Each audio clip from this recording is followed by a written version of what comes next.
नमस्ते बच्चों, मैं पूजा गायकवाड़। मैं हिंदी की शिक्षिका हूँ।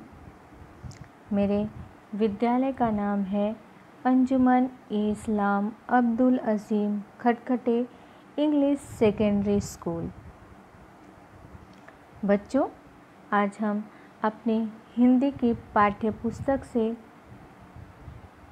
तीसरे पाठ गाना बजाना को पढ़ेंगे, जिसके लेखक रामवृक्ष बेनीपुरी जी हैं।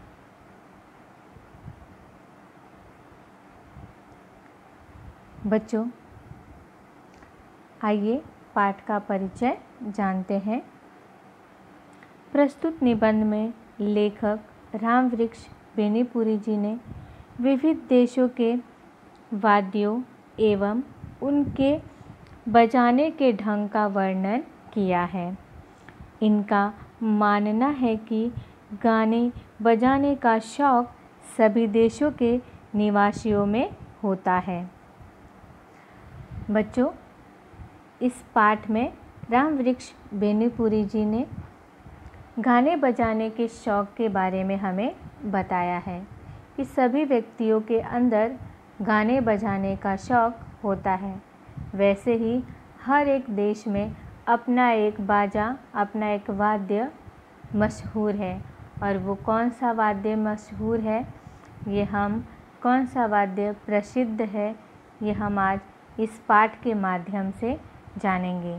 किन देशों में कौन कौन से बाजे पाए जाते हैं, इनका भी हम ज्ञान प्राप्त करेंगे। आइए देखते हैं।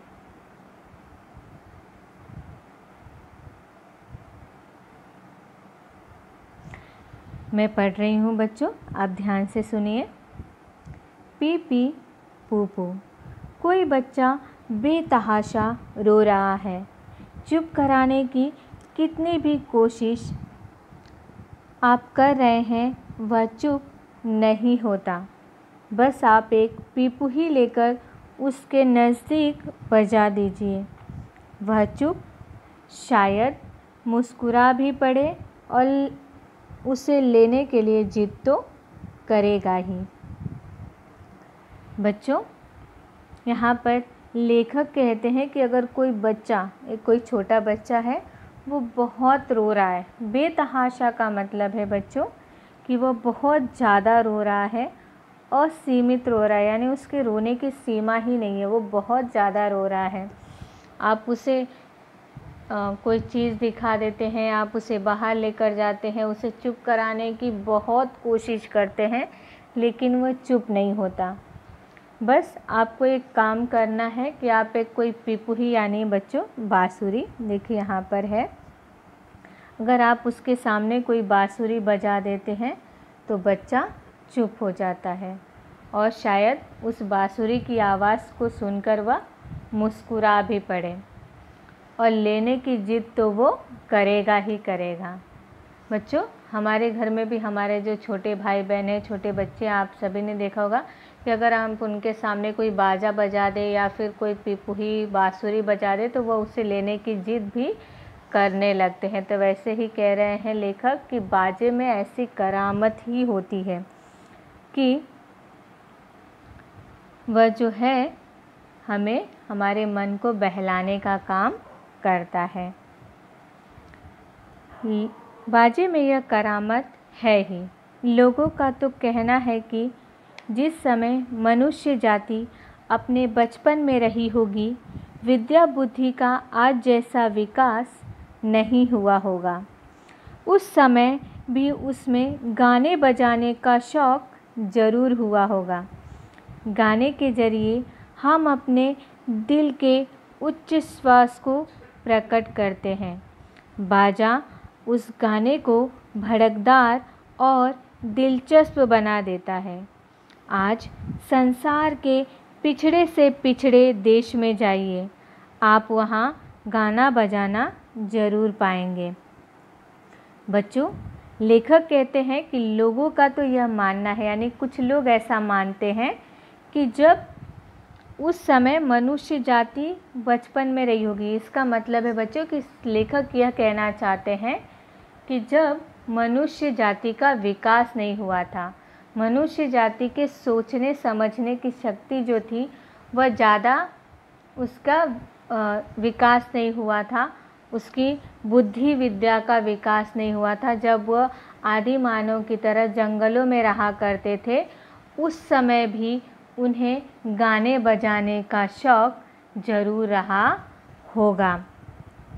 लेखक कहते हैं कि जब हम गाना गाते हैं, जब कोई भी गाना गाया जाता है तो उस समय उसको गाने के लिए उच्च श्वास लेना पड़ता है, यानी ऊंची श्वास उसी सांस को हमें भरना पड़ता है। यानी जब हम ऊपर की तरफ सांस लेते हैं तो हम गाना गाते हैं। कहते हैं कि बाजा गाने को भड़कदार और दिलचस्प बना देता है।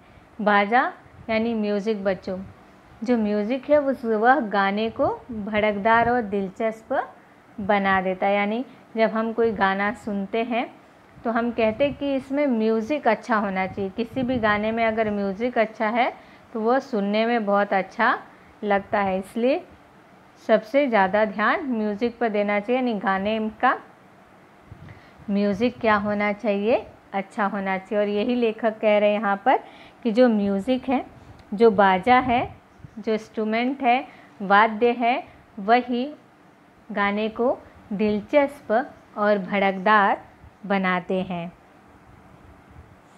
कहते हैं कि आप इस संसार में, यानी पूरी दुनिया में, यहाँ पर इस दुनिया में, इस संसार में बहुत सारे देश हैं और इन सभी देशों में अगर पिछड़े से पिछड़े देश में, यानी जो सबसे पीछे देश है विकास में, अगर आप वहाँ चले जाएं, अगर आप वहाँ देखें तो आपको वहाँ पर भी लोगों के अंदर उस देश में गाने बजाने का शौक़ ज़रूर मिलेगा।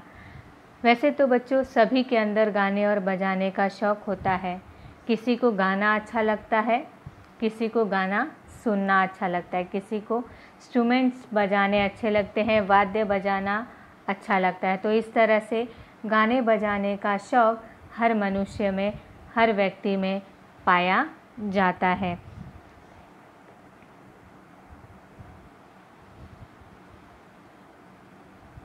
पहले कौन सा बाजा बना होगा, इसका अंदाज़ा लगाने वाले कहते हैं कि पहले कई चीज़ों को इकट्ठा कर उन्हें पीट कर शब्द निकालने की चेष्टा की गई होगी।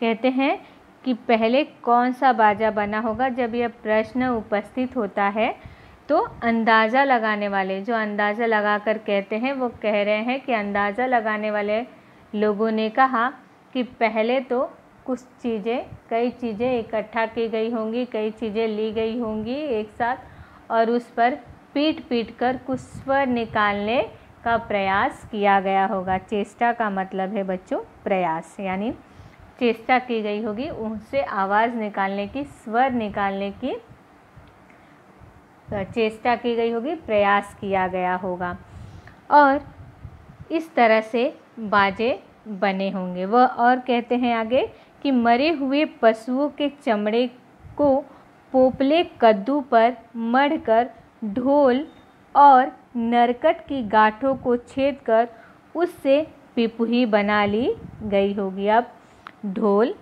पिपुही कैसे बनाई गई, देखिए ये ढोल है और ये है पिपुही यानी बांसुरी। तो कहते हैं कि ढोल तो कैसे बनाया गया होगा उस समय, अंदाज़ा लगाने वाले लोग कह रहे हैं कि पहले क्या किया गया होगा, एक कद्दू लिया गया होगा। कद्दू देखिए यहाँ पर है, यानी जो जिसकी हम भाजी बनाते हैं कद्दू, यह बड़ा होता है बेटा और यह बाहर से जब ये सूख जाता है तो ये कड़क हो जाता है। तो बोलते हैं कि कद्दू लिया गया होगा, उसको अंदर से पूरा खाली कर दिया गया होगा, उसके अंदर का जो कद्दू है वो निकाल दिया गया होगा और उस पोपले यानी नीचे जो खाली है पूरा, उस पर मरे हुए पशु के चमड़े को लगाया गया होगा, मढ़कर यानी लगाकर ढोल बनाई गई होगी। अब कहते हैं कि पिपुही कैसे बनाई गई होगी, तो नरकट की एक लकड़ी ली गई होगी। देखिए यहाँ पर ये नरकट का पेड़ है बच्चों। नरकट का पेड़ ये छोटा होता है, बड़ा नहीं होता, लेकिन इसकी बहुत सारी शाखाएं निकली होती हैं। तो कहते हैं कि वैसे ही एक नरकट का पेड़ लिया गया, नरकट की एक लकड़ी ली गई होगी और उसे छेद कर उसे पिपुही बनाया गया होगा। अब ये तो जो है ढोल और पिपुही का हो गया। अब कहते हैं कि झुनझुना कैसे बनाया गया होगा। तो झुनझुना बनाने के लिए किसी पोपली चीज़ में यानी किसी खाली चीज़ में कुछ छोटे छोटे कंकड़ रखकर उसे पहले हिलाया डुलाया गया होगा, बजाया गया होगा और जब उससे स्वर निकलते देखकर झुनझुना बनाने की कल्पना की गई होगी। अब कोई खाली चीज़ में, आप भी किसी खाली चीज़ में कुछ कंकड़ पत्थर डालकर हिलाएं तो उससे आवाज़ आती है। तो कह रहे हैं कि अंदाज़ा लगाया जाता है कि किसी खाली चीज़ में कुछ कंकड़ पत्थर रखकर उसे हिलाया गया होगा और जब उससे आवाज़ आई होगी तो उसके द्वारा ही झुनझुना बनाने की हमें कल्पना सूची होगी। आज भी बहुत से देशों में 3 बाजे हैं, ढोल, पिपुही और झुनझुना। चाहे इनका आकार प्रकार अलग अलग हो, लेकिन इन्हीं के सहारे नाना तरह के स्वर निकाले जाते हैं, यानी बहुत से प्रकार के स्वर आवाज़ इस तीनों वाद्यों से, तीनों बाजों से निकाले जाते हैं। वनवासी लोगों के गाने बजाने को गौर से सुनने पर मालूम होता है कि उनमें ताल पर ज़्यादा ध्यान दिया जाता है, सुर पर कम। यहाँ कह रहे हैं बेटा कि वनवासी लोग, यहाँ देखिए आपको चित्र में दिखाई दे रहा है, यानी वनों में, जंगलों में रहने वाले जो लोग हैं, अगर आप उनके गाने को ध्यान से सुने, गौर से यानी ध्यान से सुने, तो आपको पता चलेगा, मालूम होगा कि वह ताल पर ज़्यादा ध्यान देते हैं, सुर से वह ज़्यादा ध्यान ताल पर देते हैं, यानी म्यूज़िक पर वह ज़्यादा ध्यान देते हैं।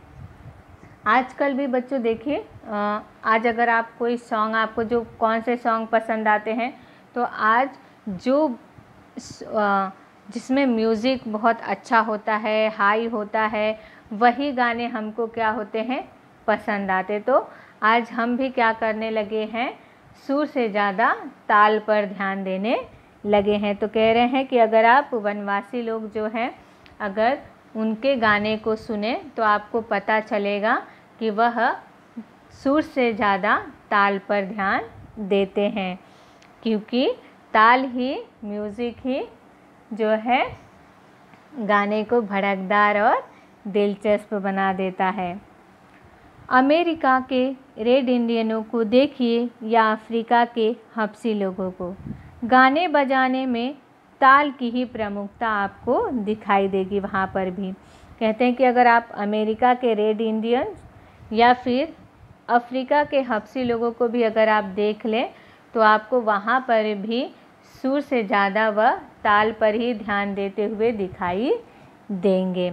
यहाँ पर लेखक ने हमें अमेरिका के रेड इंडियन और अफ्रीका के हब्सी लोगों के गाने बजाने के बारे में बताया है। रेड इंडियनों का टम टम और हब्सी लोगों का ढोल ताल ही देता है।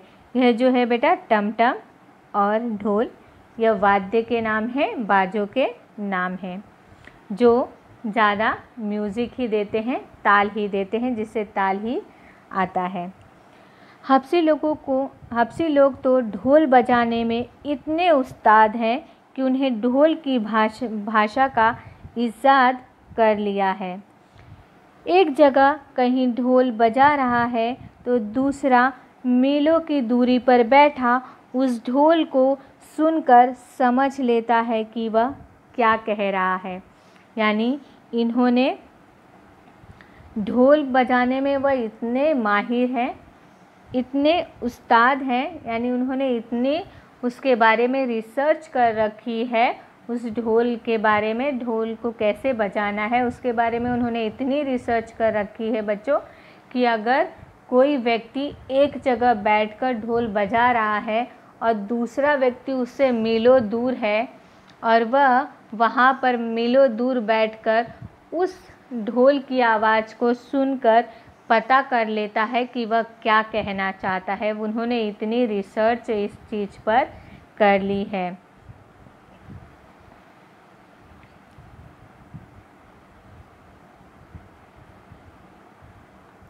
गाने बजाने का शौक़, जैसा कि कहा गया है, पिछड़े से पिछड़े देश के लोगों में भी है। कहते हैं कि गाने बजाने का शौक़ तो सभी में है, चाहे वो पिछड़ा देश हो या फिर विकसित देश हो। सभी लोगों में गाने और बजाने का शौक़ एक जैसा ही है। मध्य अफ्रीका के लोग खूब गाते बजाते हैं। देखिए बच्चों, अभी लेखक ने हमें अमेरिका और अफ्रीका के बारे में बताया था, अब हमें वह मध्य अफ्रीका के बारे में बता रहे। वो कहते हैं कि वहाँ के लोगों में भी बहुत गाने बजाने का शौक़ है और वो बहुत खूब गाते बजाते यानी बहुत अच्छा गाते बजाते हैं। उनका गवैया दल जहाँ जाता है उसे पूरा सम्मान मिलता है। गवैया दल का मतलब है बच्चों गाने वाले व्यक्तियों का समूह, जो गाने वाले व्यक्ति हैं उनका समूह। वह लोग बहुत अच्छा गाते बजाते हैं और इसलिए वह जहाँ पर भी जाते हैं उन्हें बहुत सम्मान मिलता है।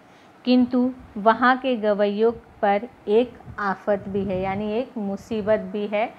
कौन से गवैयों पर? मध्य अफ्रीका के गवैयों पर, यानी जो गाने वाले व्यक्ति हैं, जो गायक हैं, गायक जिसे हम कहते हैं, गाने वाले जो व्यक्ति हैं, गाने वाले व्यक्तियों का जो समूह है, जो ग्रुप है, वह बहुत अच्छा गाते बजाते हैं, उन्हें सम्मान भी मिलता है, लेकिन उन पर एक आफत भी है। कौन सी आफत है?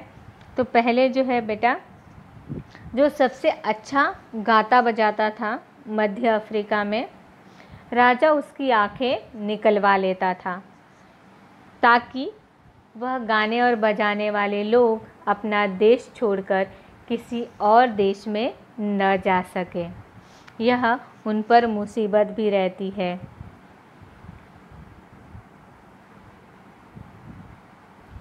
हर पूर्वी देश का एक न एक बाजा मशहूर है। जिस प्रकार भारत में वीणा प्रसिद्ध है। देखिए बच्चों, इसे हम वीणा कहते हैं। कहते हैं कि हर पूर्वी देश में कोई न कोई बाजा मशहूर है, यानी प्रसिद्ध है। इस प्रकार भारत में वीणा है। वीणा ये है, हमारी सरस्वती देवी भी वीणा ही बजाती हैं। जो सरस्वती देवी हैं वह वीणा ही बजाती हैं। कहते हैं सरस्वती देवी यानी विद्या की देवी, हम जिन्हें मानते हैं, कहते हैं कि वह भी वीणा ही बजाती हैं। इसे भारत का राष्ट्रीय बाजा समझा जा सकता है। चीन के ऐसे बाजे का नाम राजा है। चीन के ऐसा ही बाजा है। चीन में भी इसी प्रकार का बाजा पाया जाता है जिसका नाम राजा है।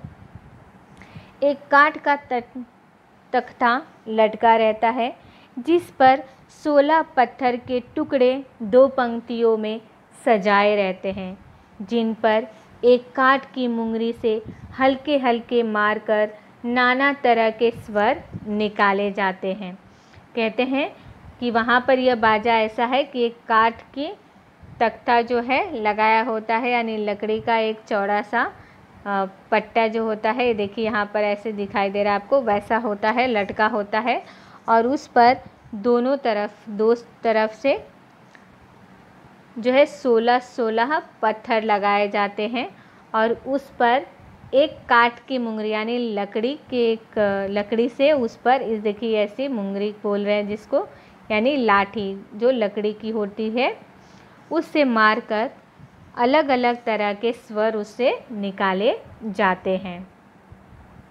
बर्मा में एक तरह की ढोल तरंग बनाई जाती है। भिन्न भिन्न प्रकार के 21 ढोलों को अर्धवृत्ताकार में रखते हैं, यानी यहाँ पर 21 ढोलों को बजाया जाता है एक साथ। अलग अलग साइज़ के, अलग अलग प्रकार के वहाँ ढोल रखे जाते हैं। और अर्धवृत्ताकार का मतलब है बच्चों कि आधे हाफ सर्कल जिसे हम बोलते हैं अर्धवृत्ताकार।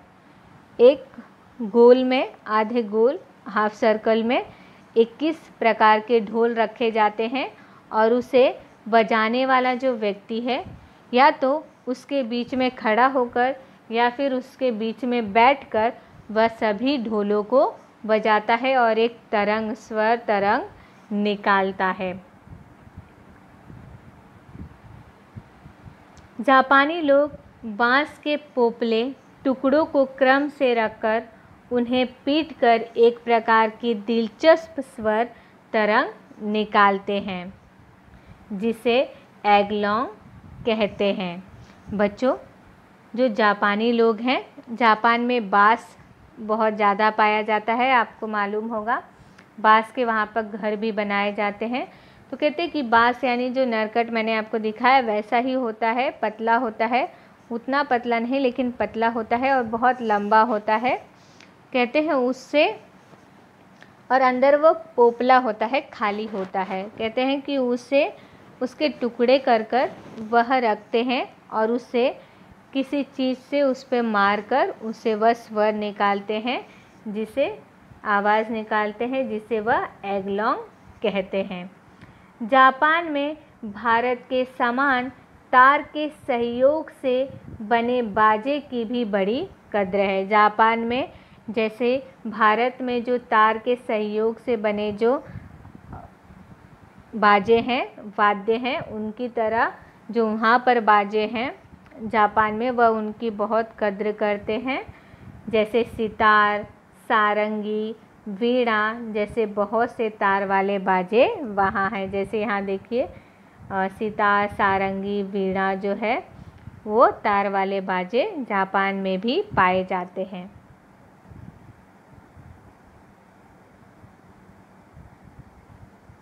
उत्तरी अमेरिका के रेड स्किन जाति के मस्त गवैये होते हैं। उनके पास केवल 3 ही बाजे होते हैं, ढोल, पिपुही और झुनझुना। अमेरिका के जो रेड स्किन जाति है उन तो मस्त गवैया यानी बहुत बढ़िया गाने वाले लोग होते हैं। गवैये यानी गाने वाले लोग या गायक बोल सकते हैं बेटा आप इसे। तो कहते हैं कि बहुत अच्छे गाने वाले लोग होते हैं। उनके पास केवल 3 ही प्रकार के बाजे पाए जाते हैं, ज़्यादा बाजे उनके पास नहीं होते, सिर्फ झुनझुना, ढोल और पिपुही होता है। किंतु इन्हीं के सहारे वे बड़े मज़े ले गा लेते हैं। लेकिन वह क्या करते हैं, इन्हीं तीनों बाजों के सहारे ही वह बहुत मज़े से, बहुत अच्छे से वह गा लेते हैं, बजा लेते हैं। अमेरिका के कुछ आदि निवासी एक विचित्र ढंग के ढोल का प्रयोग करते हैं। एक छोटे से ढोल में पानी रख देते हैं। अपने स्वर के अनुसार बनाने के लिए गवैये बार बार उसके पानी को कम या बेसी करते हैं। बच्चों, यहाँ पर लेखक कह रहे हैं कि अमेरिका के कुछ आदि निवासी जो लोग हैं वह एक विचित्र तरह का, एक अजीब तरह का ढोल बजाते हैं, बहुत ढोल बजाने का प्रयोग करते हैं। वह क्या करते हैं कि एक ढोल में, एक छोटे ढोल में पानी भर कर रखते हैं और अपने स्वर के हिसाब से उन्हें कैसा स्वर, अपनी कैसी आवाज़ चाहिए उसके हिसाब से वह उसका पानी कम और ज़्यादा करते हैं। यानी बेसी जो लिखा गया है बेटा यहाँ पर उसका मतलब है ज़्यादा। तो वह कम और ज़्यादा अपने स्वर के हिसाब से, उन्हें जैसी आवाज़ चाहिए उसके हिसाब से वह उसे कम और ज़्यादा उस पानी को करते हैं। इस तरह से वहाँ पर एक अजीब सा ढोल भी बजाया जाता है। कुछ बाजे तो खूब ही विचित्र होते हैं, यानी कुछ बाजे अजीब ही होते हैं। न्यासालैंड टापू के गवैये एक प्रकार का बाजा बजाते हैं जिसे बाजों की खिचड़ी कहा जाता है। अब देखिए बच्चों, यहाँ पर खिचड़ी आपको समझ में आ गई होगी, जिसे हम दाल, चावल, भाजी, बहुत सारी चीज़ें मिक्स करके बनाते हैं तो उसे हम खिचड़ी कहते हैं। तो कह रहे हैं कि इस दुनिया में यहाँ पर तो बहुत सारे ऐसे बाजे, इस संसार में बहुत सारे देशों में ऐसे बाजे पाए जाते हैं जो बड़े विचित्र है, अजीब से लगने वाले, अजीब से आवाज़ निकलने वाले भी बाजे पाए जाते हैं। कहते हैं कि न्यासालैंड टापू के गवैये जो हैं, गाने वाले जो गायक जो हैं, वह एक प्रकार का ऐसा ही बाजा बजाते हैं जिसे बाजों की खिचड़ी कहा जाता है, यानी बहुत सारे आवाज़ जो है एक साथ आती है, यानी खिचड़ी हो गई वह। तो कैसे वो खिचड़ी है देखते हैं। देखिए, पैर में अखरोट के छिलके बंधे रहते हैं जिनके भीतर पत्थर के छोटे छोटे टुकड़े होते हैं। हाथ में एक तार वाला बाजा रहता है जिसके सिरे से घंटी लटकती रहती है। जब वे गाते हैं एक ही साथ झुनझुने, घंटी और तार की आवाज़ निकलती है। अब इसे बाजे की खिचड़ी क्यों कहा, समझा बच्चों? क्योंकि एक साथ झुनझुने, घंटी और तार वाले बाजे की आवाज़ सुनाई देती है।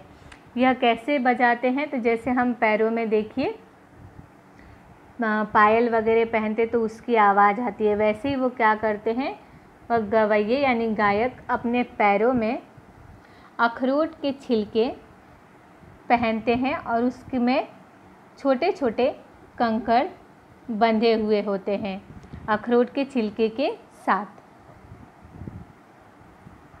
हाथ में वह एक तार वाला बाजा लिए होते हैं और उस तार वाले बाजे के सिरे से, यानी जो सिरा है उसका आगे का जो हिस्सा है, उससे सिर से एक घंटी लटकती रहती है और जब वह गाते हैं तो इन तीनों की आवाज़ एक साथ निकलती है और इसीलिए इसे बाजों की खिचड़ी कहते हैं। फिजी के अधिवासी एक लंबी सी बंसी अपनी नाक से बजाते हैं। मलाया में भी ऐसी विचित्र बंसी देखी जाती है। मैक्सिको में जो काठ के मरीबा का प्रयोग किया जाता है उस पर एक साथ ही 4-4 आदमी तक बजा लेते हैं।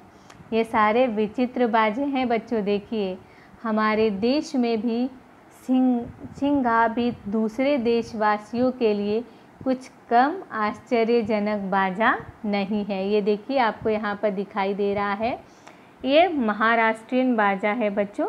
आपने बहुत बार इसे बजाते हुए आपने मूवीज़ में या फिर किसी प्रोग्राम में, जो बड़े प्रोग्राम होते हैं महाराष्ट्र में, आपने देखा होगा।